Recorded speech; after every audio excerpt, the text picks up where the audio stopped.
Ethan and I jerk apart. He looks as panicked and guilty as I do. Ricky, I wave my hands wildly around, as if I can pull an explanation out of the air. Ethan runs over and flushes the toilet. Sorry, man. He opens the door, his face a mask of calm. Abby was having trouble with the flusher. We really need to get that thing fixed. Ricky looks back and forth between us, but then just shrugs. Sorry about that, Abby. I should have warned you.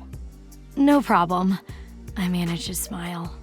Anyway, Lisa suggested a game instead of a movie. You guys interested? Ethan claps a hand on his friend's back. Sure, man. I'll grab us a couple of beers. He gives me a meaningful look, then disappears down the hallway. Sounds good to me too. What are we playing? Ricky waggles his eyebrows comically. Never have I ever. A few minutes later, Never have I ever.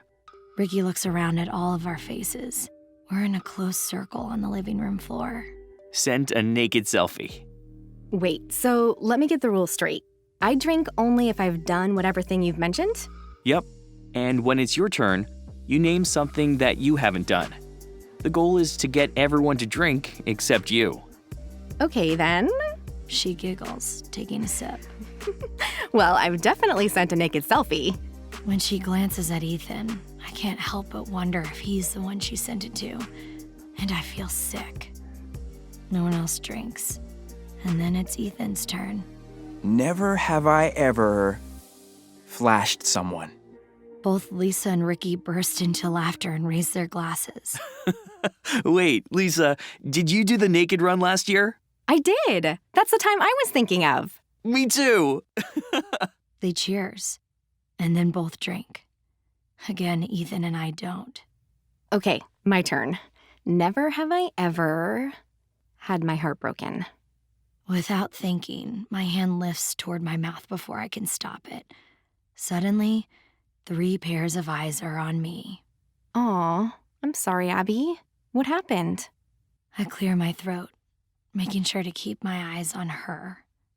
I tell the truth, hoping that it will give Ethan the explanation he needs. It was a frat guy, my freshman year. He told me he loved me, and then I caught him in bed with a sorority girl the next week. I've sworn off frat brothers ever since. I can feel Ethan's hot stare on me, but I'm too much of a coward to look his way, so I take a large sip of wine instead. But of course, Ethan won't let me get away with it that easily.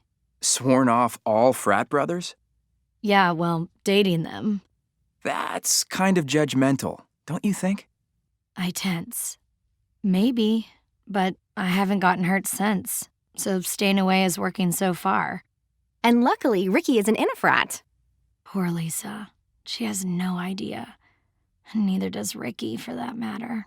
Well, I think it's stupid to play into stereotypes. You might miss out on some good people. In fact... All right, that's enough, Ethan. The girl doesn't like frat guys. Let it go. Ricky clasps my hand in support. Who's next? We go a few more rounds, and for me, the game gets even more awkward. Ricky looks at me more than once with an expression that says, "Do I even know you at all?" And I realize he doesn't. I realize we don't actually have much of anything in common, besides theater. And then the dreaded question comes, the one I knew someone would ask eventually. Never have I ever had a one-night stand. Lisa and I drink, but Ethan doesn't. I can't help but feel offended. Oh, Ethan, drink up, buddy. I know for a fact that you had a one-night stand. Ethan looks awkward. Well, Ricky, who is clearly a little drunk, points a finger in his face. That girl last month, the one you can't stop talking about. Don't act like you don't remember. I try to put on a poker face, but it's hard. It's really, really hard. Ricky, stop. His eyes flick to me and back to his friend. I don't want to... The most beautiful girl you've ever seen. The most amazing night of your life. What do you have her saved in your phone as? Don't call this girl. Lisa's face is pinched at this point, and she's typing furiously on her phone. Then she turns to Ethan and rolls her eyes. The most beautiful girl you've ever seen? You never said anything like that to me. Lisa, No, I get it. You've been off all night. Clearly, you're not into me. Tracy is already on her way to pick me up. Do us both a favor and lose my number. With that said, she grabs her coat off the back of the couch and heads to the door. Lisa, wait! The door slams. I suck. I can't believe I just did that. I'm sorry, Ethan. Ethan blows out an annoyed breath, and I can't help but notice that he doesn't follow his date out the door. you just had to open your big mouth, huh? You owe Lisa an apology. Ricky nods. I'll give her one. Promise.